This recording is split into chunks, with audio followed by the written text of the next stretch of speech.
¿Qué tal? Bienvenidos a todos, yo soy Tato Valderrama y te doy la bienvenida a este podcast que le hemos puesto un título, Advertencia. A veces lo cambio y le pongo Resiliencia.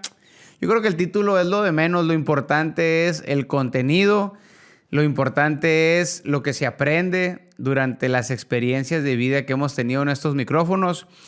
Y sin más preámbulos, hace tiempo conocí a una mujer, de esas mujeres, ya sabes de cuáles, ¿no? De esas mujeres fuertes que no se quedan de brazos cruzados y que en lugar de estar contemplando la tristeza, la depresión, el sufrimiento y el dolor en su cama, en su habitación, pues han tratado de no solamente aprender a vivir con este dolor, sino estar haciendo todo lo posible para aligerar la carga emocional de otras familias. Y eso, la verdad, no cualquiera. Es por eso que te doy la bienvenida, Blanca, a este espacio. Estoy bien contento de que estés acá. No, muchas gracias a ti, Tato, por esta invitación. La verdad, siempre estoy aquí viéndote también en las redes y la verdad es un placer para mí estar aquí contigo. Sí, fíjate, me estaba acordando hace ya algún tiempo cuando andabas preparando todo tu proceso. Ya lo traías medio armado, ¿no? Querías constituirte y estuvimos algunas pláticas por aquí. Me platicaste el deseo que tenías de ayudar familias carcelarias, familias que tenían a sus hijos presos, familias que tenían a sus hijos en procesos de recuperación.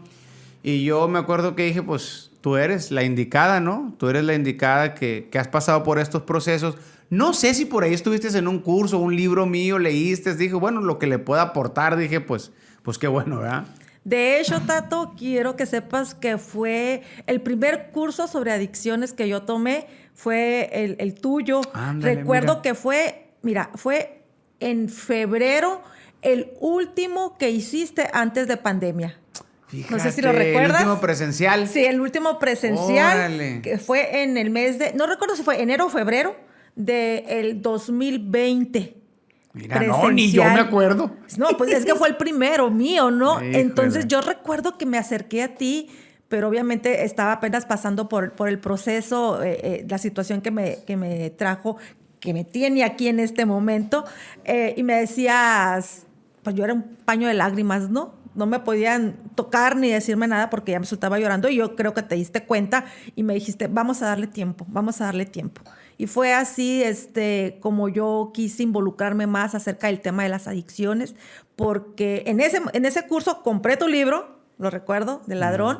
Entonces, obviamente me lo chuté, pero que sí rápido.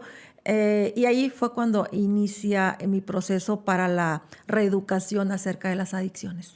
Wow, me llena de motivación que me digas eso, que pude contribuir un poquito, ¿no? En tu activismo.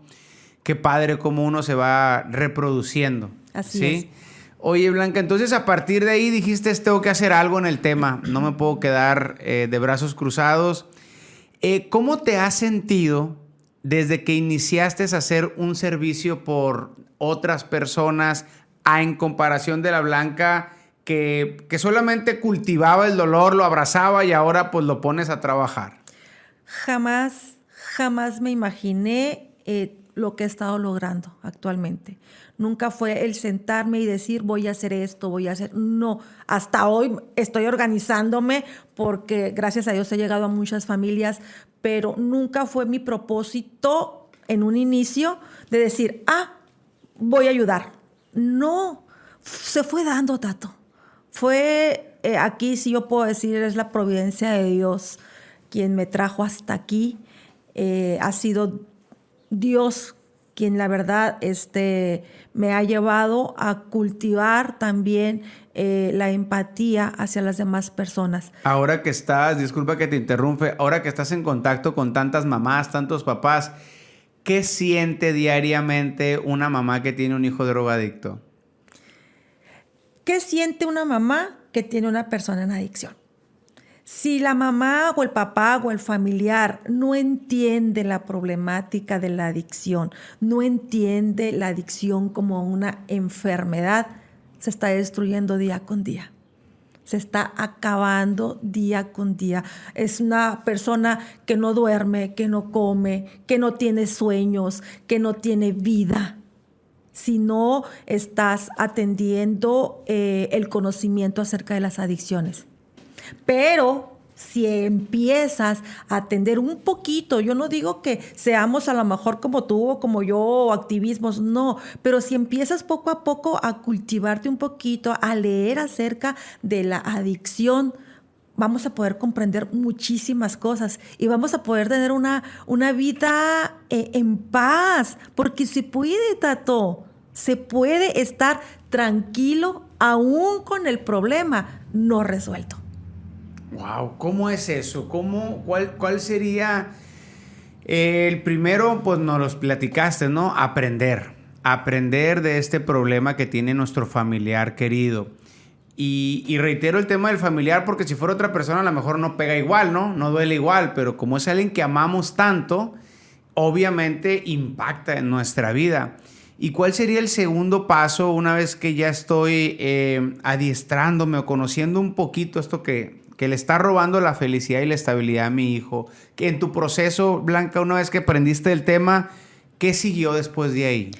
Mira, en realidad el primer paso para mí, Blanca, fue la comunicación con Dios. Indiscutiblemente, Tato. O sea, si yo no hubiera sido una persona de fe, creo que tampoco me hubiera cultivado, la verdad. Yo estuve en un proceso... tuve muchos pensamientos suicidas a raíz de la problemática de mi hijo. ¿Pensamientos suicidas por la culpa? ¿Porque te sentías...?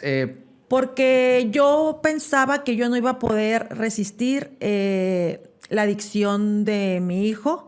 Porque yo decía, yo no lo voy a poder resistir, yo no quiero verlo de indigente, yo no quiero verlo en la cárcel, yo no quiero que lo maten, yo no voy a poder resistir ese dolor. De una manera mejor me voy, egoísta. Me voy antes de... Sí, antes de hacer nada, ¿verdad? O antes de que hace lo que viene, sí, mejor me voy, lo que puede suceder. Así órale. Es. Entonces yo decía, pero eso duró meses. De repente llegaban esos pensamientos, ¿no? Pero yo, siendo una mujer de fe, porque siempre lo he sido, tengo muchísimos años trabajando, sirviendo en mi comunidad junto con mi esposo, somos una familia de fe. Entonces, gracias a Dios, llegó esa luz cuando yo ya tenía semanas ya pensando en eso. Híjole. Ya se me hizo ya muy constante. Y en eso que se me hacía muy constante y ya de diario, yo dije, llegó un momento, recuerdo muy bien, estaba en mi cuarto porque yo ya no salía de mi cuarto, yo ya no salía a ninguna parte. ¿Estabas en depresión? Ya estaba en depresión, ajá, pero yo no me daba cuenta. Entonces, yo recuerdo que abrí la ventana de la recámara y me quedé viendo el cielo nada más. Y ahí, no sé, dije, estoy mal. Yo no debo de tener estos pensamientos. Perdón, Señor, perdón. Bajé, recuerdo, estaba mi esposo en el comedor, yo llorando, le dije, necesito ayuda, estoy mal. Y mi esposo me dijo, hace mucho tiempo que yo te veo que estás mal. Wow. Hoy entiendo y comprendo cómo es que uno como familiar está esperando eso, Tato. Que llegue el familiar y te diga, necesito ayuda. ¿Por qué el familiar no lo hace? Yo lo hice. ¿Por qué tú como familia no vas y pides ayuda? Antes de que tu familiar lo haga, hazlo tú. Y muchas veces también pasa, Blanca, que cuando uno les pregunta, ya sea al papá o a la mamá del hijo dependiente, sale el cuerpo espín, ¿verdad? Muchas veces, oye, ¿quieres que te ayude? Necesitas, no necesito nada, no. Casi como cuando le preguntas al adicto que si quiere ayuda, no, ¿por qué? Si yo no ocupo. Están viviendo la misma adicción y muchas veces está la misma resistencia, ¿verdad? Y me pasó, por eso me dijo mi esposo, hace mucho tiempo que yo veo que estás mal. Después, en ese momento le hablé al médico, apartecita, a los 3 días me consultó. Sí, obviamente tenía una depresión severa diagnosticada.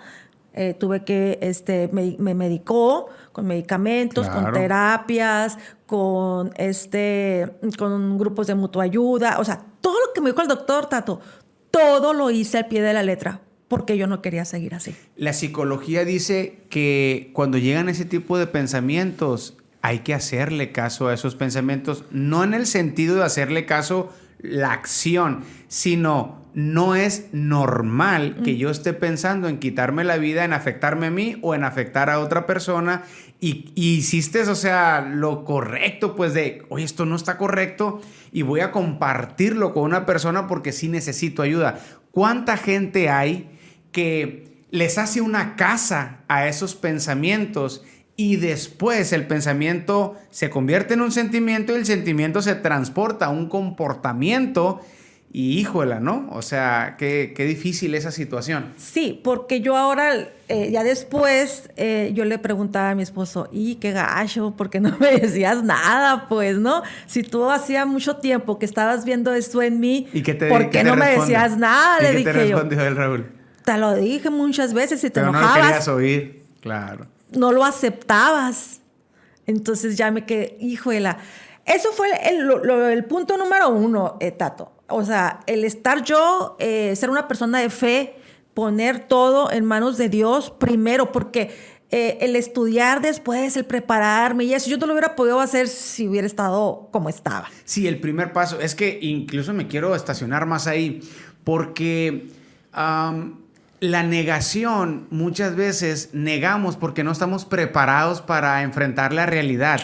Y la negación nos permite ganar un poco de tiempo para prepararme. Porque si lo acepto, pues tengo que actuar. Y no quiero actuar o no estoy preparado para actuar. Entonces muchas veces la negación es, déjame así como estoy porque no estoy preparado todavía para hacer lo que tengo que hacer, ¿no? ¿Cómo pasan ese tipo de cosas en las familias que provenimos de un lugar donde hubo pues un fenómeno de esta naturaleza? Qué interesante. Y disculpa que te robe un poquito de tiempo, pero se me viene algo a la cabeza. Hay un concepto por ahí, la gente dice, tú eres tus pensamientos, dice, ¿no? Pero yo me he atrevido a analizar eso y la verdad es que no somos nuestros pensamientos. Diariamente dice la ciencia que pasan 60,000 pensamientos por nuestra mente y el 80% de esos son negativos. Entonces, más bien, los pensamientos no los puedes evitar, más cuando tienes un hijo en una adicción. Pues la mayoría de tus pensamientos, ¿qué van a ser? Preocupación, culpa, vergüenza, inferioridad, todo lo que tenga que ver con algo que tenga que ver con la lamentación.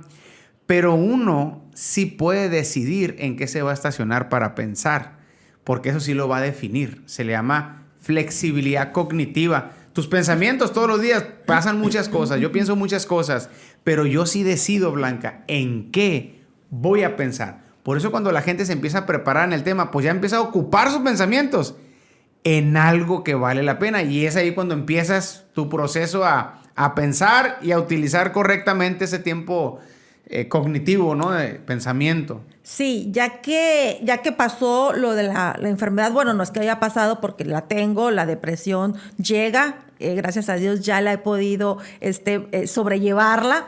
Entonces dije, ok, tengo que hacer algo. Me empecé a preparar, como te digo, empezamos en el 2020 con lo de la pandemia y pues el mejor pretexto pues para meterme en las redes y empezar a estudiar. Pero todo eso empezó porque yo necesitaba mi grupo de mutua ayuda, porque yo estaba en Familias Anónimas, que por cierto tú tienes aquí también, aquí en la fundación tienes este tipo de talleres, y todo cerró, si lo recuerdas, o sea, todos los grupos de mutua ayuda cerraron.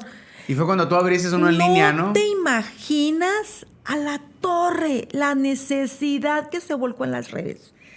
Entonces yo dije, y como estos programas de Al-Anon, AA, etcétera, son como que muy, muy celosos en cuanto a sus tradiciones y pues antes, no sé ahora, pero antes recuerda que no podían hacerlo publicidad, pues no hay publicidad para ellos, no, etcétera. Entonces yo recuerdo que yo le dije a mi coordinador, le digo, oye, le digo, deberíamos irlos a las redes, pero pues no se podía por las tradiciones. Era el Sí, son muy 2020, herméticos. ajá, era el 2020, todavía ahorita, o sea, yo sigo viendo ahí que se quedaron muchos ahí en Zoom, ¿verdad? En las reuniones virtuales.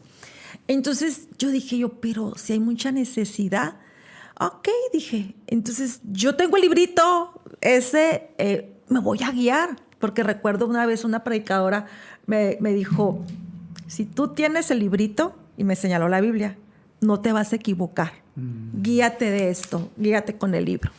Y yo dije, pues aquí tengo mi librito dije, ¿no? Claro. Entonces, sí, pues si me equivoco, pues no le hacen, no estoy afiliada, perdón por los de Familias Anónimas, dije, no estoy afiliada, pero pues bueno. Y así empecé, Tato. Entonces, hablas de los pensamientos, de irlos acomodando.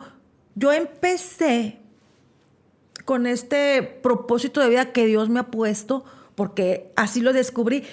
Y quiero que por favor las personas que nos están viendo, no es algo de la noche a la mañana, porque no sé si te ha pasado, Tato, yo recibo muchísimos mensajes por Facebook preguntándome, ¿cómo le haces? Yo quiero ser como tú, ¿en dónde estudio? ¿Qué tengo que hacer? Y yo digo, híjole, pues no te recomiendo que seas como yo, porque si quieres ser como yo, pues tienes que pasar mi proceso, y yo no le deseo eso a nadie. ¿Qué pasó con Blanca cuando se entera que su hijo está metido en problemas de adicciones? Todo empezó cuando él tenía apenas 13 años, que nos dimos cuenta que él empezó a consumir marihuana. Pero gracias a Dios lo detectamos muy a tiempo. Eran sus primeros consumos. El primer consumo era el querer experimentar, ¿no? A los 13 años que nos dimos cuenta, y es entonces cuando lo empezamos a tratar. Hoy entiendo, hoy que tengo la preparación, obviamente que tiene que ver muchos factores. Sabemos que la adicción es multifactorial y que a él le ha afectado muchísimas cosas que le han pasado en su vida. Okay. Entonces, en esos momentos lo tratamos como creíamos nosotros, con psicólogo, con psiquiatra. De ahí ya se le detectaron algunas patologías psiquiátricas también. Okay. Voy a nada más a comentarles que no son mis hijos biológicos. Entonces, con más razón, empezamos a ver su historia. Órale, qué interesante. Muchas veces somos el resultado de nuestra historia, ¿no? Y aparte, recordar, no es hereditaria la adicción, pero sí es genética. Entonces, empezamos a ver muchas cosas, ¿no? Y efectivamente, viene de un papá consumidor. Entonces, pero ahora lo sé, porque empecé a estudiar. Y es todo un tema. El tema de la genética en la adicción es todo un tema. Yo lo que pudiera aportar, reforzando un poquito lo que dices, porque es un tema sumamente interesante, ¿no? O sea, ¿por qué unas personas se enamoran de una sustancia o se obsesionan de una sustancia, una relación o una actividad y se hace adictiva, y por qué otras no? O sea, es el debate del millón, yo creo, ¿no? Número uno, nuestra genética es distinta y las personas que consumen cierta sustancia que tiene un químico, pues va a impactar de una manera distinta en tu organismo o en el mío. Hay papás que dicen, no, que yo sí sé tomar o yo puedo tomar, pero no. Bueno, en parte no es que tú sepas o no sepas, es que tienes una genética distinta y la reacción, ¿verdad?, que produce el químico en tu sistema cerebral, pues es muy distinto, ¿verdad? Que es básicamente lo que mencionas. ¿Te pudiste investigar entonces? Sí, entonces, pero a lo primero, como te digo, cuando él tenía 13 años, pues sí tenía otras patologías, pues, ¿no? Un tipo de trastornos, etcétera. Entonces, estuvo él medicado con su psiquiatra, con su psicólogo, y todo fue muy bien en casi 4 años. muy bien, la verdad. Él entró a la preparatoria. ¿Durante 4 años él siguió con el medicamento o nomás lo hizo un cierto tiempo? Con medicamento. Durante 4 años estuvo medicado, sí, ¿ok? Sí. Y con terapias y todo, muy bien, muy bien. Yo nunca le quité obviamente, que vieran a su mamá biológica. Nunca se los quité. Pero, oh sorpresa, él entra a la preparatoria y y empieza él a quererse ir con su mamá los fines de semana. Híjole, ahí empieza ya desde ahí ya un desequilibrio emocional tremendísimo. Entonces, como te digo, pues nosotros nunca le quisimos quitar eso, pues. Entonces, adelante, se quedaba con ella, pero no sabíamos nosotros la permisividad que iba a tener. Ojo, ahí. todos los que tenemos hijos de corazón, ¿no? Adoptados, vamos a lo mejor vivimos ese proceso que está platicando Blanca, ¿no? Sí, entonces no nos dimos cuenta hasta ya pasados los meses que en esa casa se consumía alcohol. Y ustedes por buena onda, pues, de que él pidió tener contacto con... Sí, entonces, pues yo hablé con la mamá, pues. Yo hablé con la mamá y le dije, estás cometiendo un delito. Y si sigues así, le dije, yo te voy a denunciar, porque ellos son menores de edad. En esa casa había actividad, pues, de drogas. De alcohol. Ok, sí se consumía y todo. Sí, de Era alcohol. mucha permisividad. Sí. Entonces, No, y lamentablemente en un chorro de familias se consume alcohol. Sí, ¿no? Es común, ¿verdad? Ya. Es común. Entonces, pues un día yo llegué, surprise. Llegamos, Raúl y yo, jovencitos ¿qué eran? 15, 16 años. 16 años, con hieleras, Tato, en la casa. Hieleras y jovencitas, niñas. O sea, yo me bajé y les dije, ¿cuántos años tienes? Ya sí. ¿Cuántos años tienes? Uno me dijo, 18. A ver tu credencial. Y luego para tus pulgas, ¿no? Sí, a ver tu credencial. Le dije, no. Y se quedó así. Se me van todos ahorita. Sale mi hijo y me dice, tú no eres nadie para correrlos de esta casa. Claro que soy alguien, le dije. Soy una adulta responsable, le dije. Y les estoy haciendo un favor a estos muchachos y a sus papás, porque no sé en qué condiciones vayan a salir de aquí y vayan a cometer algún accidente o les vaya a pasar algo. Así que o se me van todos ahorita o ahorita les hablo a sus papás. Puro menor de edad, puro morrito con las hieleras hasta el tope. Menor. Mira, parecían hormiguitas, juntando todo y corriendo. ¿Y en ese hogar había adultos? Sí. Entonces, muchas personas me dijeron que hice muy mal en hacer eso. ¿Por qué? Porque evidencié a mi hijo y lo hice que pasara vergüenzas. Verás cómo me dijeron. Desde esa vez ya no quiso regresar con nosotros. Ahora, ok. Ahora detengamos el tiempo ahí. Supongamos que tú no hubieras hecho eso y que ese día se alcoholizan y que agarran el carro, matan a una persona o se matan o se mata él mismo. Sí. ¿Qué estuvieras diciendo ahorita? Le debí haber detenido el consumo de esta sustancia. Sí, por eso a mí cuando me dijeron eso, la verdad, yo decía, tomaba las cosas de quien venían. O sea, no me importaban. Claro. Yo sabía que había hecho lo correcto. Aclarando que yo todavía no sabía nada de adicciones, ¿no? Eso es hace muchísimo tiempo. Entonces, desde ahí ya no quiso él regresar conmigo, con nosotros. Okay. Ya no quiso regresar con nosotros, Tato, y 4 meses bastaron para que me hablara la mamá y me dijera que él estaba muy mal en drogas. Wow. Y que necesitaban ayuda. Y a partir de ahí, centros de rehabilitación. Ajá, así es. ¿Cuántos anexos? 2 porque 2 porque en el último, como te digo, él estaba muy chico. El primero lo tuvo a los 17 años por consumo de alcohol, ¿no? Porque era lo que me decía la mamá.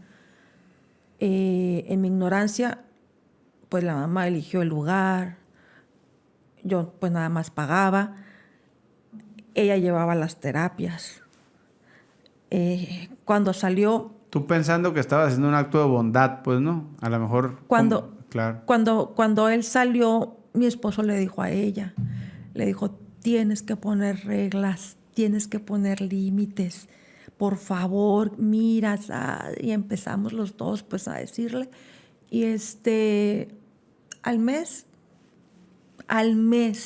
obviamente volvió a lo mismo, se reventó con otras sustancias y no pasaron ni 10 meses cuando se fue de la casa.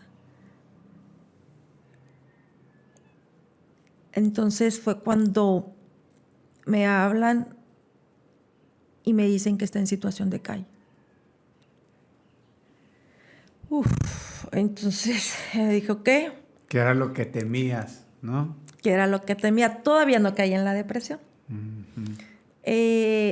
Entonces fuimos, regresó a casa. Yo le dije a ella que lo buscara, porque ella no quería saber nada de nosotros, pues, ¿no? Ni de mi esposo ni mío.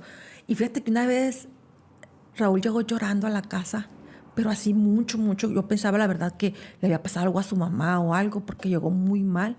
Y le dije, ¿qué tienes? Le dije, ¿qué pasó? Le digo. Y me mencionó el nombre de mi hijo y me dice, ¿dónde estará? Porque se perdió, pues, también. ¿Dónde estará? Y ya le dije, es que yo no sé, su mamá tampoco me dice nada. Le dije, no, pero si tú quieres, vamos a buscarlo, le dije.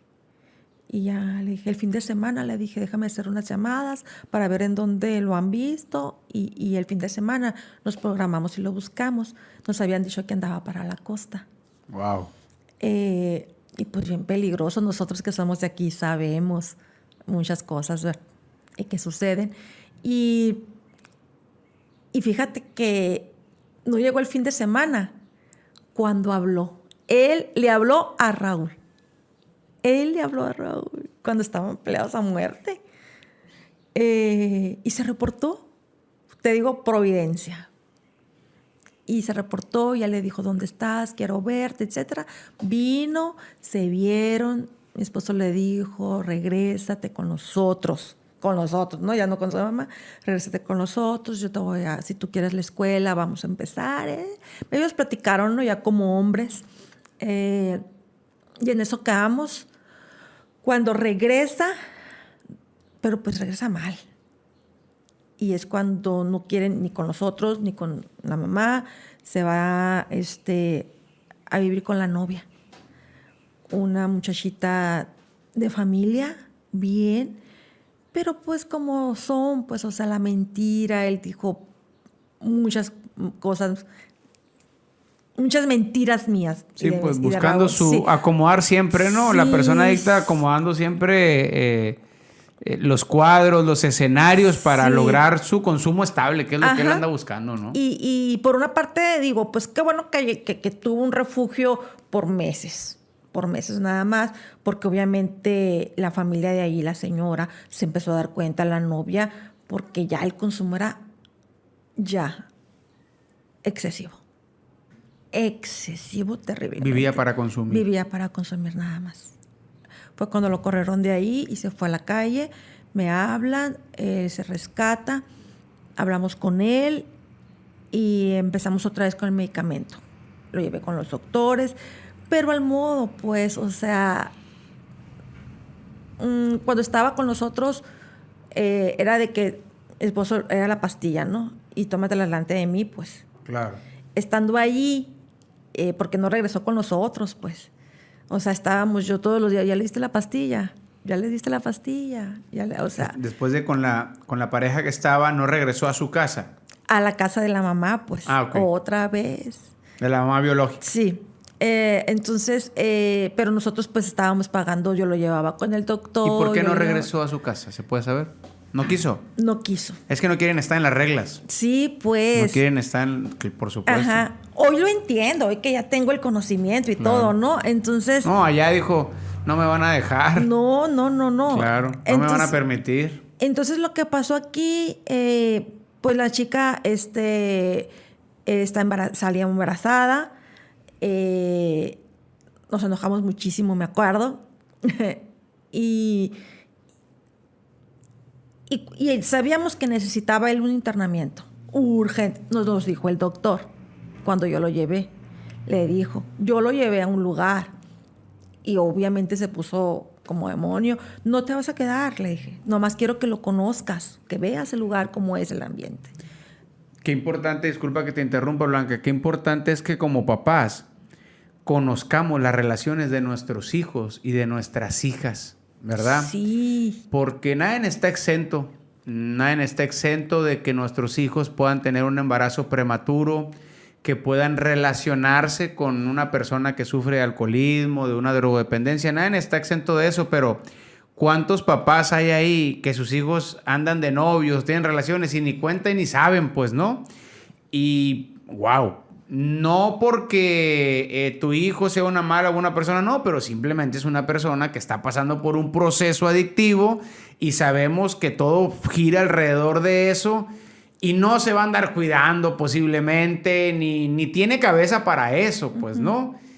Pudiéramos decir, ¿en qué cabeza cabe la chica quedar embarazado de él si ella sabía tantas cosas, ¿no? Sí, entonces... Y no con eso quiero culpar a la muchacha, no, es responsabilidad de ambos. Sí, claro, sí. ¿no? Entonces, sabía yo que necesitaba el internamiento ya porque el doctor no lo había dicho, nos había sugerido, pero también ya la muchacha estaba para tener a su bebé. Y dije, si lo encierro ahorita, a ver, si no se pone peor, querer salir, ok. Lo que yo hice, dije, le voy a dar chance hasta que ella tenga su bebé, que él conozca al bebé y me lo llevo. No, o a lo mejor eso pudiera traer un despertar, no se sabe, ¿no? Sí, entonces eso pasó, empezó a trabajar. La motivación. Sí, entonces empezó a trabajar, la muchacha ya le faltaba un mes para tener a su bebé, 2 meses, y sí, se fue a la casa, porque yo le dije que si quería, pues que tenía que irse a la casa.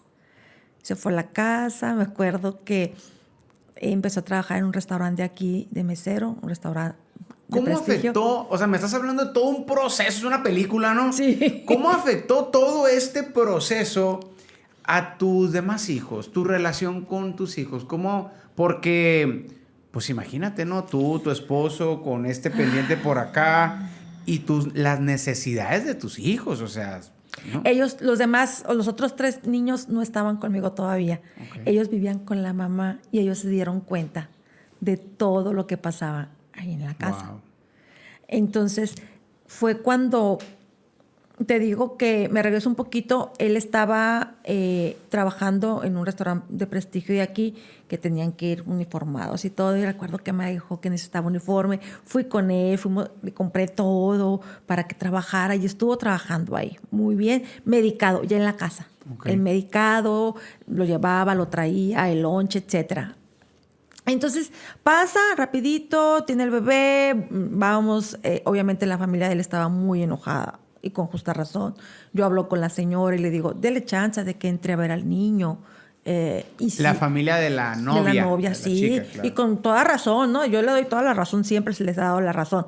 Sí hubo un momento en que yo le decía yo a la señora, a la consuegra, que ahora les lo digo, pues no le digo, es que ¿por qué lo dejaste? ¿Por qué no me hablas? Y es que Blanca me decía esto y me decía, me llenó a mí también, me dijo. No, es que sí.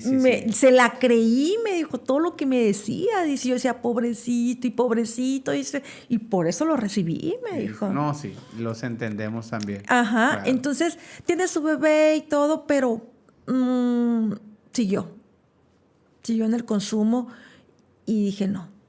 Fue cuando ya tuvo su segundo internamiento, estuvo ahí, ya nosotros pendientes del niño, que primero pues nos enojamos, ¿no? Muchísimo, que ni le hablamos, pobrecita, mi Vale le mando un saludo. Ahora el nieto es nuestra adoración, obviamente, ¿no? Ya tiene 4 años. Y entonces, ¿qué sucede? Que estando en el internamiento, los otros chicos que eran menores o ya son adultos, deciden irse conmigo. Okay. Llegaron y me dijeron, ya no queremos estar allá, queremos vivir con ustedes. Adelante. Fue otro proceso ese. ¿En hermanos? Los hermanos, pues, okay. ¿no? Los 3 hermanos. Okay. Los otros 3. Se quedaron conmigo, hasta la fecha pues viven con nosotros, ya son adultos, como te digo, jóvenes, adultos. Y en el proceso de mi hijo, cuando él sale, él dura 4 meses ahí fue cuando yo empecé a sentirme muy mal. Cuando él está internado. En el segundo. Porque yo empecé a ir a las visitas, yo era la de las terapias, yo era la que ya empezó a conocer ese ambiente y decía, no voy a poder, porque yo pues las familias con las que convivía estaban hablando de 2, 3, 4, 5 internamientos. Y cuando yo iba al lugar... Las que bien les va. Sí, entonces cuando yo ya iba al lugar a los días de visita y yo los veía, no por degrinar, hacerlos menos a los muchachos, nada, pero yo veía a mi alrededor y decía, esto no es lo mío. Fíjate, esto no es lo mío. ¿Qué estoy haciendo aquí con esta gente? Y no por hacerlos de menos, sino que no era mi ambiente, yo no estaba acostumbrada. No es que nunca me iba a pasar, pero no me pasaba por la cabeza que nos pudiera suceder.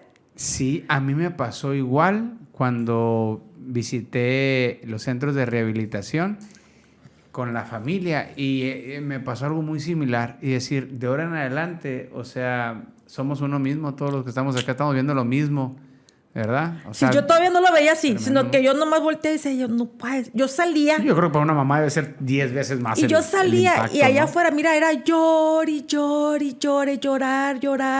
y yo no puede ser porque está aquí. No, él no debe de estar aquí en este ambiente.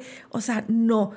Y quiero decir esto porque muchas personas, y todavía me sucede, no sé si a ti te sucede, Tato, que me invitan a compartir tema porque ese círculo de personas a donde a veces me invitan, a esos grupos donde a veces me invitan, los coordinadores o los que están a cargo de ellos me dicen, es que queremos que vengas, dice, porque hemos escuchado entre ellos que dicen que la adicción es de los pobres, que solamente los pobres.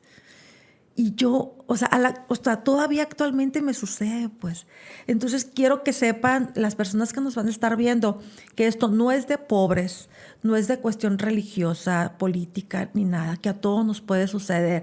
Porque después de que nos sucedió eso, como les digo, nosotros siempre hemos estado trabajando dentro de la formación, dentro de nuestra comunidad religiosa. Y me llegaban los comentarios, Tato.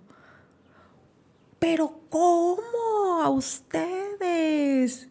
Y yo decía, ¿y por qué no, pues? ¿Pero por qué?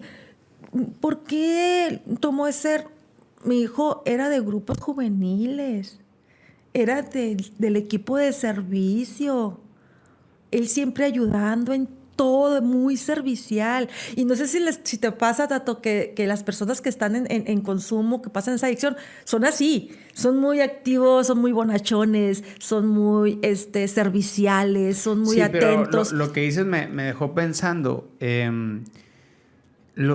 Puede suceder. O sea, al final del día, el valor que traes en la tarjeta de crédito no es un escudo para el impacto del cristal, la cocaína, la marihuana, el tabaco, el alcohol en el cerebro, ¿no?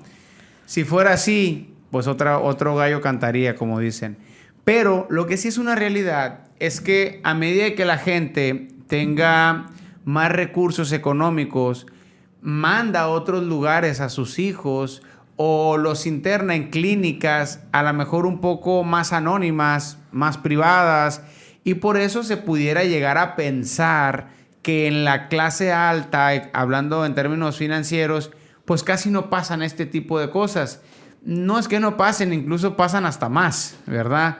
La gran diferencia es que, pues sí, hay, como en todo, hay ciertas clínicas o centros muy apartados, ¿verdad? Muy privilegiados, muy escondidos, donde a lo mejor, pues, no se sabe, ¿no? Exactamente.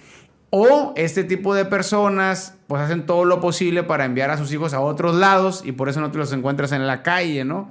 Tantas cosas, pero la realidad es que el sustento económico no basta para lograr evitar un problema de esta magnitud. Y cómo es que la sociedad aún, como no está empapada realmente de lo que es la enfermedad de la adicción, sigue señalando y sigue etiquetando y sigue estigmatizando a las personas y a las familias, ¿no? Entonces muchas familias por eso no piden la ayuda por el temor a ser señaladas o etiquetadas. Las familias también se esconden por ese temor, Tato. A mí me pasó en la pandemia, pues, ¿no? Esto que les voy a comentar ahorita. Cuando mi hijo, por ejemplo, sale de su centro de recuperación, fue en el 2020. En el 2020, cuando él sale del centro de recuperación, lamentablemente yo no me di cuenta. Yo todavía, recuerden, yo no sabía nada de adicciones, no sabía ni detectar ni nada. Entonces, él tiene un consumo y debido al consumo, a ese consumo, fíjate, a los 2 meses de haber salido del centro, comete un delito. Comete un delito y lo apresan. Un asalto. Un asalto. Uh-huh. Entonces, ¿cómo es que, híjola, pasa esa situación en octubre del 22 de octubre? Nunca se me va a olvidar cuando recibo la llamada. Estaba en un servicio de mi iglesia. ¿Quién te habla? Él. Él te habla. Él me habla y me dice, estoy detenido. Y yo, así, a punto de iniciar, les digo, para las personas que son de la Iglesia Católica, el 22 de octubre es día de San Juan Pablo II. Okay. Y yo estaba en la celebración porque mi centro al que yo servía era el de San Juan Pablo II. Uh-huh. Y hacíamos una ceremonia grande. ¿Y entonces yo estaba sirviendo, congelada? Yo iba a proclamar también la palabra. Yo estaba sentada ahí en el equipo de servicio y todo cuando recibo esa llamada. Me voy tras bambalinas. Lo único que estábamos esperando era que empezara la procesión. Me voy atrás y yo, ¿cómo? A ver, ¿dónde estás, fulanito? Ok. ¿Qué hiciste? No, ahorita que vengas. No, dime qué hiciste porque yo no quiero llegar y que me lo digan ahí. Quiero que tú me lo digas. Y me dijo. Me lo dijo. Espérate porque estoy ocupada. O sea, no sabía yo tampoco la magnitud. Pero me senté y empecé, no podía estar. Hice lo que tenía que hacer, me tocó, proclamé, que por cierto me equivoqué y el padre nomás volteó a verme. Estaba mal. Claro. El padre que me conocía sabía que algo estaba pasando. Claro. El equipo también se dio cuenta. Me siento según yo, para terminar. Y le dije a la coordinadora, me tengo que ir. ¿Me das permiso? Sí, me dijo.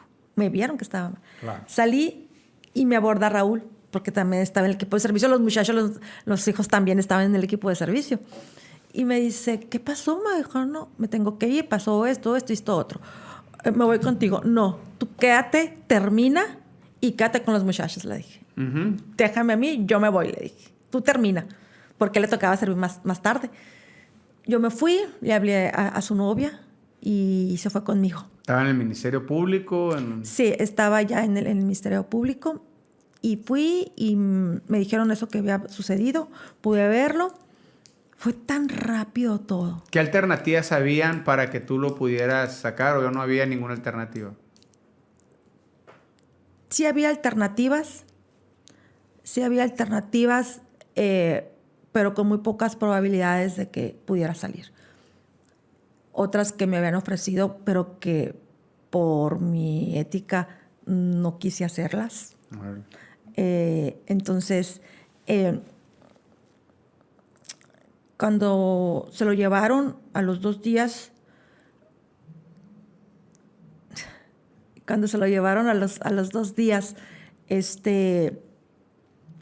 se lo llevaron directamente ya para el juicio, para enjuiciarlo.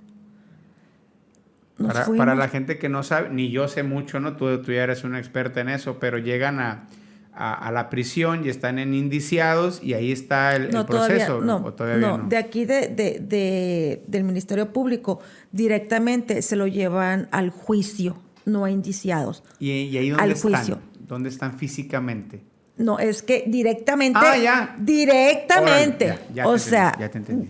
La entrevista, pues a ver qué va a pasar. con el juez ya a su juicio. Ok, ya. Y la verdad, o sea, para las que no, como tú dices, o sea, es como sale en la tele. O sea, su tribuna, su rejita aquí, la familia para acá, el Ministerio Público, el abogado, o sea, salen de una puertita ellos. ¿Tú tienes que llevar ahí con un abogado o te asignan uno? Me asignaron uno. Ok. Me asignaron uno. El proceso que se tiene que llevar cuando una persona comete un delito, se dice que ya viene siendo lo que nos ofrecieron en el Ministerio Público. El juicio, un juicio oral o un juicio, el otro no recuerdo cómo se llama, pero nos dijeron, si ustedes agarran, como es primo delincuente, si ustedes agarran el juicio oral, inmediatamente ahorita va, se enjuicia y se le da la sentencia, inmediatamente. ¿Sí? Entonces, lo único que le podemos ofrecer es la pena mínima. ¿Cuál es? 6 años, 8 meses. 6 años, 8 meses es por un asalto. Por un asalto. Sí. A mano armada. Con arma blanca. Ok. Él traía un cuchillo y recuerda que aquí hace como unos 5 o 6 años habían muchas personas que traían machetes. ¿Te acuerdas? Entonces es por eso que la ley se modifica y ya sea obviamente un machete, un cuchillo, un desarmador, ya es arma blanca. Y aumentaron las sentencias. Antes las sentencias eran de 3 años para arma blanca, que podía salir con fianza. Pero debido a la situación de aquí en Hermosillo, que estaba esa situación de los asaltos con machetes. Los macheteros. Los macheteros, se aumentó la sentencia a 6 años, 8 meses mínimo. Entonces ya no alcanzas fianza. Ok. Entonces nos dijeron... Ahí le dieron la sentencia por asalto. Llegamos nosotros como público, la familia, el Ministerio Público, el abogado y el juez. Y sí, ahí mismo se le dio la sentencia.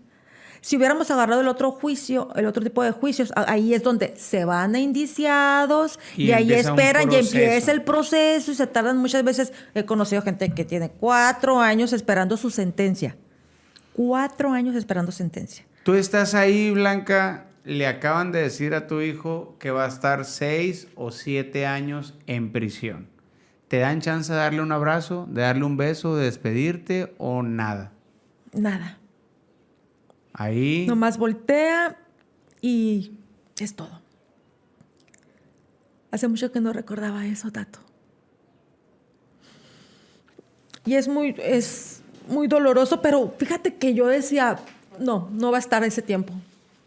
No va a estar.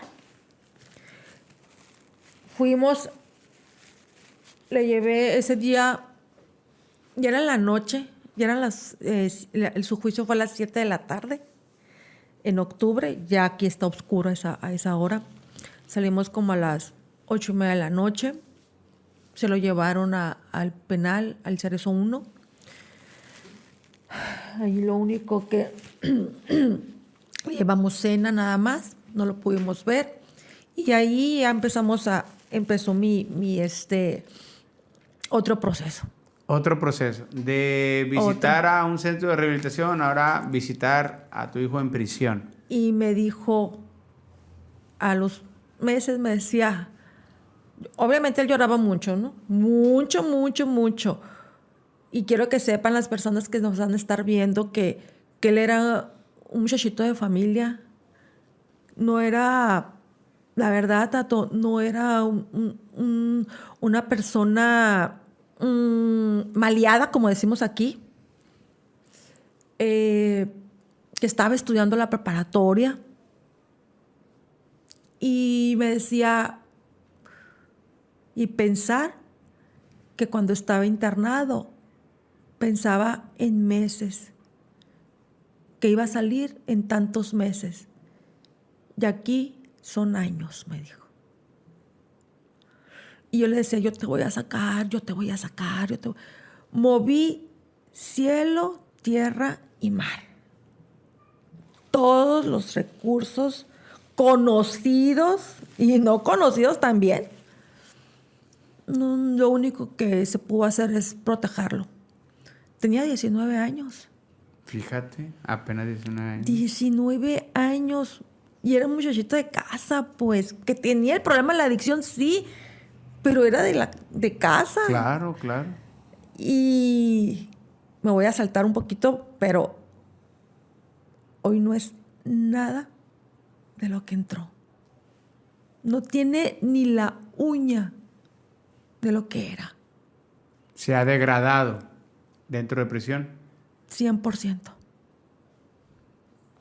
100%.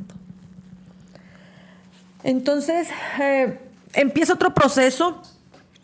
¿Por qué se ha degradado en prisión? ¿Cómo lo ves a tu hijo? Lo he visto a punto de morir.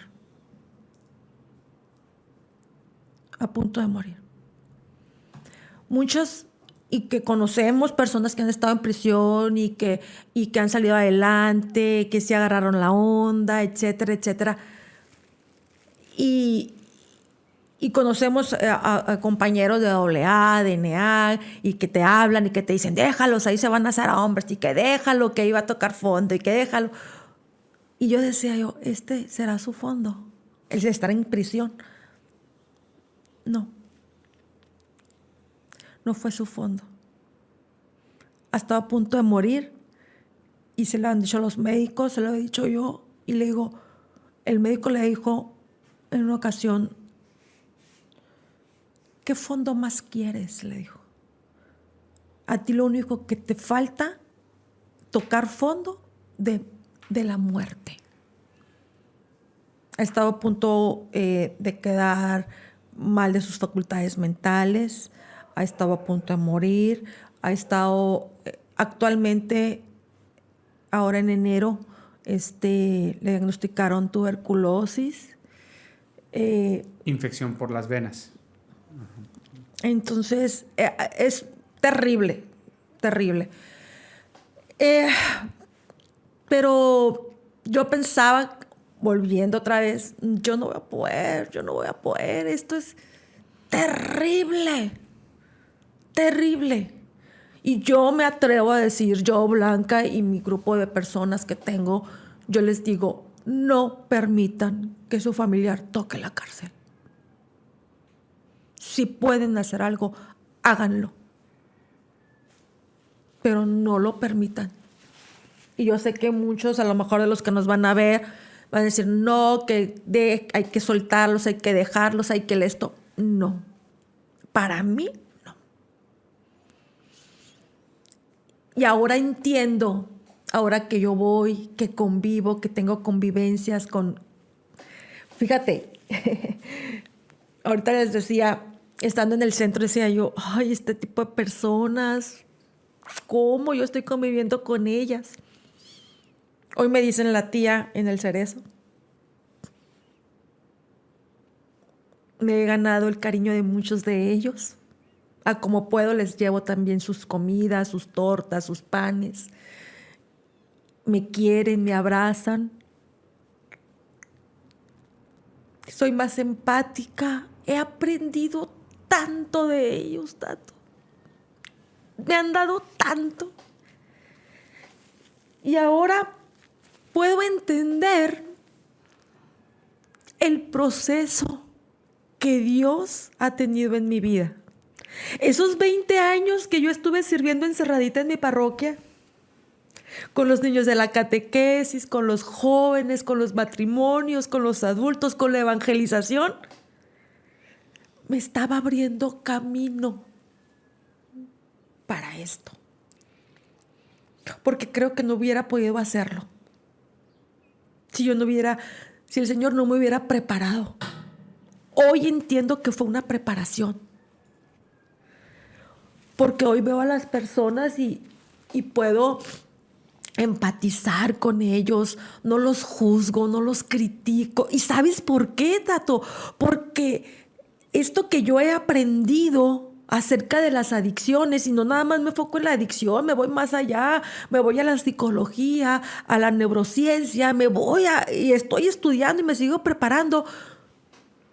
Y cuando platico con ellos, porque he estado cara a cara con secuestradores, con asesinos, con narcotraficantes, conviviendo dándoles de mi comida, de la que yo preparo en mi casa. Eso hacía Jesucristo, ¿no? Porque yo pienso en ellos, porque de repente me vi un día haciéndole unas tortas a mi hijo, pero señoras tortas con aguacate que estaba muy caro, y me sobraron 3 panes. Y dije, ahí los voy a dejar. Dije, yo andaba apurada haciendo mi lonche. Y dije, se van a perder. ¿Por qué no los voy a hacer? Los preparé. Desde ahí ya no nada más pienso en mi hijo. Me llevo tortas de más. Y empecé. Llevaba una clase que estoy estudiando y llevaba una de las materias. Nos preguntaba la maestra acerca de la socialización. ¿Con quién socializan ustedes? Nos decía, ¿no? ¡Guau! Y nos hablaba del concepto, que era la socialización. Y yo ahí dije ¡guau! Yo estoy socializando con ellos porque me siento, porque platicamos, porque convivo con ellos 2 veces por semana. Eso es lo que hacía Jesús, ¿no? Compartía el pan aún sabiendo que con la gente que lo iba a crucificar y le ayudaba a la gente que lo iba a robar o que lo iba a denostar, ¿no? Entonces estás practicando tu fe a un nivel crudo, real, genuino, ¿verdad? Y al platicar con ellos y al saber el contexto de vida de ellos, yo decía pues con razón estás aquí. Sí, cuando uno conoce la historia es una manera muy potente de producir empatía. Uh-huh. La gente no está ahí porque quiere estar como se piensa. A veces somos víctimas de las circunstancias. Y sí es cierto, cada quien va a tomar sus decisiones. Eso es una realidad. Pero si nosotros muchas veces tuviéramos ciertas vivencias o trasfondos o traumas o lo que tú quieras de lo que tienen ciertas personas que hoy se comportan de una manera antisocial, a lo mejor estuviéramos ahí o peor, ¿no? Sí, pero lo que pasa aquí, Tato, es que a las personas que a veces he conocido, de muchas de ellas, tú dices, pues ellos deciden cometer, pues, ¿no? Tarde o temprano, pues andar en esas situaciones delictivas. Pero de los que yo he platicado con ellos, ha sido lo que han visto en su casa. Y han cometido esos delitos desde pequeños, se han involucrado en ese ambiente, desde niños. Entonces, yo digo, mira, entonces, como te decía al principio, tenemos que ir a la base, al contexto. Sabemos que la adicción nada más es el síntoma, ¿no? Es la punta del iceberg. Ajá, es el síntoma y vamos viendo qué hay abajo, detrás de todo eso. Igual ellos. Es la manifestación de algo más profundo. Pues. Ajá, entonces, ahora yo los veo así. Yo cuando voy, parece que voy de día de campo, ¿eh? O sea, cuando yo antes llegaba y las custodias a veces me decían, señora, usted no puede entrar, lo va a poner más mal. Porque yo llegaba y salía hecha un mar de lágrimas. Y duré 1 año así. 1 año. Cuando estuvo en el Cerezo 1, literal, yo pude en un momento, Tato, y tú me vas a comprender. Y digo tú porque yo sé que practicas la fe y las personas que nos están viendo que practican fe me podrán entender. Yo estuve en el infierno. Yo pude oler el infierno en una ocasión. Yo recuerdo que llegué un día, era tiempo de frío, y tuve un accidente en mi carro y estaba en el taller. Mi esposo entra a las 7 de la mañana al trabajo. El Cerezo, las visitas empiezan a las 8 de la mañana. A las 7:30 ya empiezan a hacer las filas. Y yo nunca le he fallado a mi hijo en las visitas. Nunca. Pase lo que pase, aunque esté yo enojada y aunque no le hablen toda la visita, yo ahí estoy. Y le dije, pues necesito irme, le dije, para allá, le digo. Me dice, pues te dejo, me dijo. Yo te llevo y yo de ahí me voy al trabajo. Ok, le dije, no. Pero pues él entra a las 7 de la mañana. Yo llegué ahí a las 6:30 de la mañana. A la prisión, afuera. Ajá, afuera. Fui la primera en entrar. Y aún estaba estaba en un área, mi hijo, de protección, donde yo pagaba una cantidad de dinero para que estuviera ahí. Eso se lo puedo decir. Entonces, y no crean que es como lo que sale en muchas series, ¿no? O sea, me tocó, la verdad, entrar una vez a donde él dormía. Y yo le dije, por esto estoy pagando. Era una porquería. Pero lo que voy es que yo llegué ese día, estaba muy nublado. Estaba en un pasillo donde eran las visitas. Hacía mucho frío, estaba muy húmedo porque riegan a cubetazos ahí el área de la visita. Y yo estaba sentada y ahí no pega sol. Entonces era muy temprano y como estaba nublado, se veía oscuro. Y ese lugar, cuando hay visitas, en ese mismo pedacito que está muy angosto, ahí se ponen a preparar alimentos y venderlos, los mismos de ahí. Uh-huh. Y pues ya apesta bastante gacho porque aparte también están los baños ahí, ¿no? Y estaba limpio, pero apestaba. Y yo volteaba y yo estaba sola. Y decía, esto es el infierno. Esto es el infierno porque era una soledad, una obscuridad, una peste y un dolor que se respiraba, que yo respiré ahí. Lo palpabas en el ambiente. Sí. Y yo estaba sola. Si acaso yo creo que era un muchachito que andaba ahí con el agua, ¿no? Y yo dije, esto es el infierno. Y nunca se me va a olvidar esa imagen. Por eso te digo, he tocado el infierno y no quiero estar ahí. ¿Cuántas mamás han tocado el infierno que tienen a sus hijos presos o a sus hijos en alguna dependencia adictiva, ¿no? Es el reflejo, yo creo, de lo que tú estás comentando. ¿Cuántas mamás viven en ese infierno, en ese vacío? Gracias a Dios, tú conoces las cosas de Dios y tienes el amor inagotable de Dios a tu alcance, ¿no? Tienes la tubería espiritual del cielo a tu favor. Pero ¿cómo le hace la gente que no tiene eso? Bueno, lo que yo he observado es que hacen pedazos a la gente que tienen a un lado. Descargan su amargura, su tristeza, culpan a medio mundo, sale fuego por su boca y queman al que está ahí cerca en esa situación en la que se encuentran. El que está lastimado empieza a lastimar. No en vano dijo Jesús, vengan a mí los que están cansados y preocupados, que yo los haré descansar, ¿verdad? Entonces, qué potente y qué genuino eso que me dices. No he estado bueno, he entrado muchísimas veces a prisión. Los domingos entro con un equipo de básquetbol a hacer un trabajo padre ahí de evangelismo y todo. Ya tengo como 2 meses que no voy.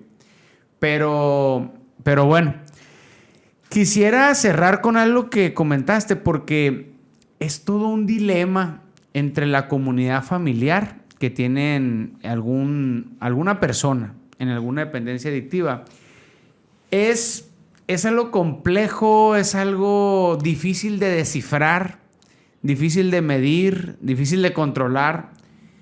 Y es el tema de hasta dónde un padre de familia debe de permitir vivir las consecuencias de su hijo.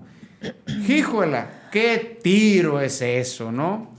Porque pienso que sí es importante que nuestros hijos, nuestros familiares, vivan las consecuencias de sus actos, porque tienen que hacerse responsables, porque tienen que aprender, porque así es la vida, ¿no? O sea, si tú debes algo, tienes que aprender a trabajar para pagarlo, ¿no? El principio de la responsabilidad posiblemente se basa en eso, en hacerte responsable de tus acciones. Pero como padres de familia, y más cuando un hijo está en esa situación, ¿hasta dónde debo de permitirle vivir las consecuencias de sus actos para ver si lo hace reflexionar, pero al mismo tiempo hasta dónde debo de intervenir para salvarle la vida. O sea, yo creo que es bien difícil eso, Blanca. O sea, es cómo puedes tener el tacto y luego después de estar tanto tiempo de que te esté dando problema, estás cansada, harta de lo mismo, de dar y que te traicionen, de que te manipulen. Híjole, la verdad que es algo difícil, ¿no? No tiene palabras para poder... Mira, lo que pasa, yo en lo personal, yo aprendí a establecer límites estando él en prisión. Ándale. Como yo seguí con mi proceso. Cuando él salió del segundo internamiento, yo seguía yendo a las pláticas. Ojo, familiares que tienen a una persona en el centro de recuperación. Salen y dejan de ir a sus terapias, a sus grupos, porque como ya salió bien, ya se graduó, entonces yo ya no necesito. Entonces yo sí seguía en mi grupo. Y él me decía, ¿para qué vas? Y que no sé qué. No, pues déjame, yo me siento bien, ¿sí? Cuando lo llevan a prisión, que fue en octubre, yo seguí yendo, o sea, sí duré como un mes sin ir al grupo, pero regresé. Y pues ya regresé con esa novedad al grupo, ¿no? Entonces, y como les digo, yo seguí. Llegó la pandemia, yo ya empecé con un grupito así, pues para no destantearme. Y sabes, Tato, que yo aprendí a establecer los límites estando él en prisión. Quiero que sepan que yo nunca le di dinero a mi hijo hasta la fecha. Un peso, decirle, toma, aquí está un peso para ti, no le he dado. Para que vean que a como de lugar ellos consiguen la sustancia. Y si yo le voy a dar, me duele y me sigue rompiendo el alma cuando me dice, préstame, dame 100 pesos para rentar una televisión, ¿no? Y le digo, no. Inmediatamente recuerdo cómo ha estado, cómo se la ha pasado, cómo me la he pasado yo, y le digo, no hay dinero. Tú sabes que no hay dinero. Entonces aprendí a establecer los límites y me costó muchísimo trabajo. Muchísimo trabajo porque después yo también llevé terapias con personas, con familias que tienen a hijos en prisión. Ok. ¡Guau! Ahí aprendí, Tato, muchísimos secretos que pasan ahí porque había muchachos... Es un modus vivendi, ¿no? Sí, porque había muchachos en las terapias que habían estado en prisión y que estaban en este grupo también. Y ahí nos decían, no, los mira... códigos. Híjole, con solo decirte, yo a mi hijo yo no le llevo un jabón de baño entero, nuevo. Le llevo los usados. ¿Por qué? Porque lo va a vender. ¿Sí? Yo no le llevo el paquete de papel sanitario a mi hijo. Yo no se lo llevo. Yo nunca le llevaba un paquete. Antes sí, los primeros meses. ¿Por qué? Porque lo va a vender. ¿Saben ustedes que allí hay tanta cantidad de centímetros donde venden el papel sanitario? ¡Wow! O sea, ¿tantos cuadritos? Sí, tanto. 5 pesos. Sí, ¡Wow! ajá. Eso está interesante. Nunca había Entonces, escuchado. yo le llevo a mi hijo un rollo de papel sanitario a la semana. Y que se administre. Y que se administre. Le llevo un desodorante al mes y administra. Ya se me acabó. Así quédate. ¿Sí? Claro. Y ha habido muchas cosas. Las Sabritas, las papitas, las galletas, ábranlos. Porque así nadie los compra de dentro. Abiertos, ya nadie se los va a comprar. Ándale. O sea, si le das papitas abiertas. Abiertas. Todas. Porque ya sé que nadie se las va a querer comprar. Porque están abiertas. Ándale. El cereal, le llevo cierta cantidad de cereal en una bolsa. Abierto también. Una bolsa de plástico. Sí, una bolsa de plástico aparte. Todo lo que puedan, abierto. La pasta dental, llévensela usada. Porque si no se vende sí. todo. Entonces, aprendí, pues, ¿no? Y así hasta la fecha lo he estado haciendo. Ojo, no lleven kilo de azúcar, no lleven café, no lleven... no, porque son las curitas que hablan ellos, las venden. Hacen curitas de café con azúcar. una cucharita de azúcar, una cucharita de café, la envuelven y las venden a 5 pesos. ¿Qué tal? Entonces, fueron muchas cosas que a mí me ayudaron, pues, ¿no? Y es así como yo empecé a ponerle límites, a ponerle hasta aquí, pero como les digo, de todas maneras, aún La así, experiencia te lleva a ampliar tu conocimiento vivencial de todas las esferas, ¿no? O sea, qué interesante. Y ahorita que decías eso de las familias, te cansas y todo, claro. ¿Y qué les digo? Yo que tengo un grupo de familias y se vale, Tato, se vale. Obviamente, ahora que yo estoy ahí en visitas y que dicen que hay muchas personas abandonadas por las familias, sí es cierto, pero yo las entiendo. Claro, por supuesto. Claro. Y yo se lo hago a mi hijo. O sea, es lo que te hace falta. ¿Qué quieres que te abandone también? Ahorita me dijo, yo pedí un permiso pues para que lo pueda consultar un médico aparte, el psicólogo y el psiquiatra. Entra un médico. Sí, psicólogo y psiquiatra aparte. Porque está grave. Entonces, ¿qué es lo que quieres, pues, no? Y yo le digo a las familias y se los digo a ustedes que nos están viendo, ¿hasta dónde? Me dicen, ¿hasta dónde? Yo como mamá jamás le voy a poder decir y nunca le diré a una mamá hasta cuándo. Porque cada quien tiene sus límites. Eso es. Cada quien tiene su límite. Eso es hasta donde Yo puedas, ¿no? a ti te digo, Ajá. hasta donde puedas, cuando quieras. Okay. Porque muchas veces quieres, pero no puedes. O muchas veces tienes el recurso, pero ya no quieres. Claro, y se vale. O muchas veces quieres, pero no tienes el recurso económico para internarlo, pues. Entonces, si tú quieres y si tú puedes, adelante. Y si no quieres, tira la toalla. Se vale.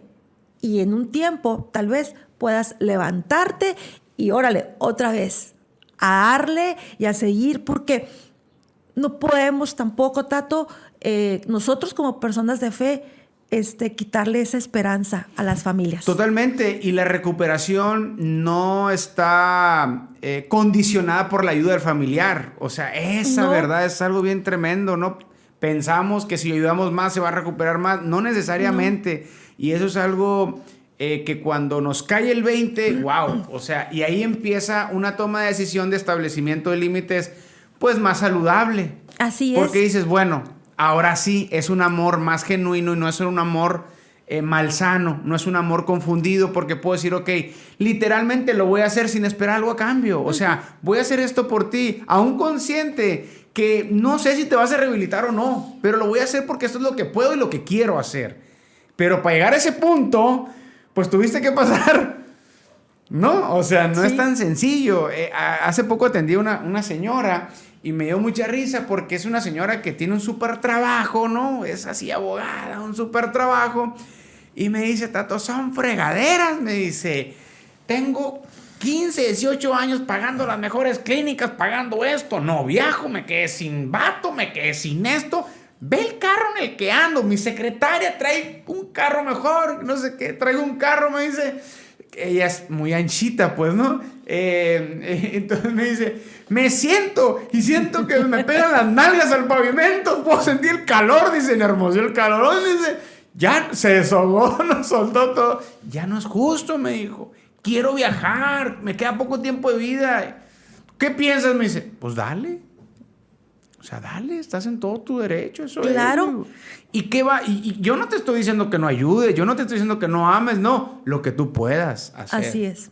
Sí, y eso es indiscutible. Sí, es un gran consejo. Y es un proceso. Lamentablemente, tenemos que pasar por muchas situaciones, tal vez, pues para poder entender. Recuerdo que en la pandemia, pues no hubo visitas un año, cancelaron las visitas.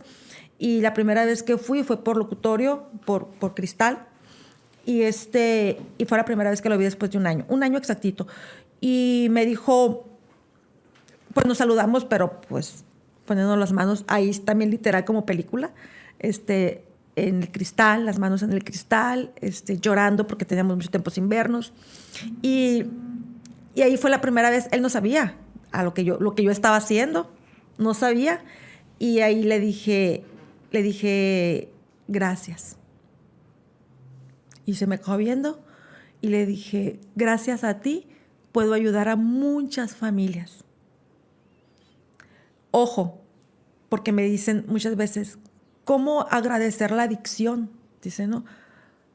Y es como Jesús, que ama al pecador, pero no al pecado. Y yo amo a mi hijo porque la adicción no lo define. Claro. Es mi hijo. Y le dije, gracias porque tu adicción me ha llevado a conocer a muchas familias a las cuales yo he podido ayudar. Y es lo que yo le agradezco a mi hijo y he aprendido mucho de él. De hecho, su fortaleza, que viene de lo alto, obviamente, que es Dios quien hace nuevas todas las cosas, su fortaleza también viene de parte de Él, porque Él me sostiene para seguir adelante, para seguir en la lucha. Y como tú lo dijiste ahorita, Tato, tal vez yo no voy a poder lograr ver la recuperación de mi hijo. Tal vez sí, tal vez no. No lo sé. En fe, como persona de fe, digo, sí la voy a ver. Porque el Señor se manifestó una noche de mis tantas de insomnio. Y en una palabra me dijo, todas tus generaciones estarán salvas, desde el más pequeño hasta el más grande. Y podrán ser felices. Fue en la madrugada, una madrugada, creo que eran como las 3 de la mañana. Y inmediatamente dije, el más chico, mi nieto. El más grande, mi hijo. Ahí fue cuando yo pude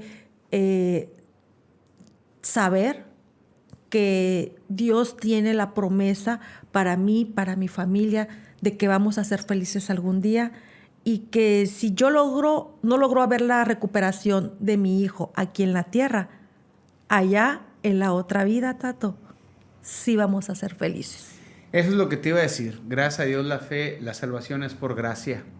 Si no lo vemos aquí, lo vamos a ver en la eternidad. Esta es la preparación. Esta solamente es la preparación. Y nos estamos preparando. Y también una palabra de la Biblia dice, y que me llega mucho, que habla sobre la purificación. Yo me estoy purificando en el crisol del fuego. Y duele mucho. Pero voy a salir victoriosa, Tato. Amén. Es algo que yo me he puesto.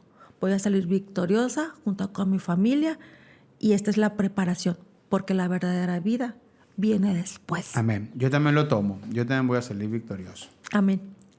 Blanca, pues muchas gracias. Casi 1 hora y media dialogando, platicando mucho que platicarnos. Yo creo que nos pudiéramos quedar aquí una semana, ¿no?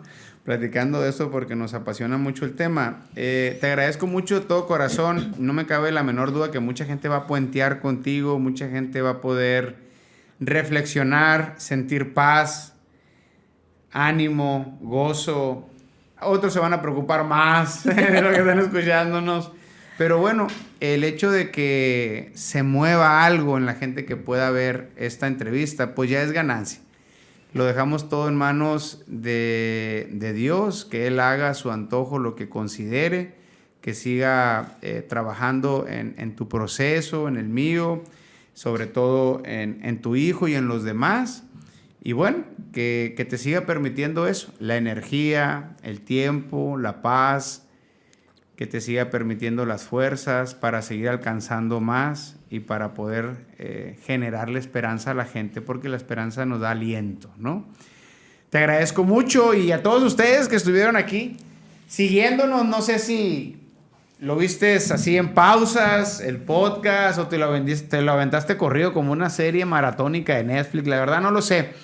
Lo que sí te pido, por favor, es que compártelo, escríbenos. No importa si es algo bueno o malo, tú escribe algo ahí. Suscríbete al canal, nos ayuda mucho para seguir creando comunidad. Yo soy Tato Valderrama y antes de irme me gustaría que Blanca nos platique dónde pueden encontrar sus redes sociales, sus grupos, su actividad. Por si tú que nos estás viendo quieres buscarla, mándale mensaje, mándale tus datos para que ella te platique cómo funcionan sus programas. Sí, gracias. Estoy en Facebook, Restaurando Familias en Adicciones. Así se llama la página. También tengo entrevistas. He llegado a más de 10 países ya, Tato, sin quererlo. Algo que empezó por mientras, pues así ha estado evolucionando. Tengo un grupo que ya vamos a tener. Tenemos 2 años y medio. Nos reunimos vía Zoom privado una vez por semana, todos los martes, donde podemos... es un grupo... donde nos damos mutua ayuda, ¿sí? De diferentes países, familias, madres, esposas, hermanas, abuelas también hay. Entonces, es un programa gratuito. Es un programa gratuito que nació del corazón para quedarse. Entonces, si tú quieres saber más acerca de este programa, pues ahí me puedes mandar un mensaje a Facebook, Restaurando Familias en Adicciones. Perfecto. Pues ahí estamos. Dios les bendiga. Aquí vamos a seguir hasta que la prevención sea una materia escolar. Saludos.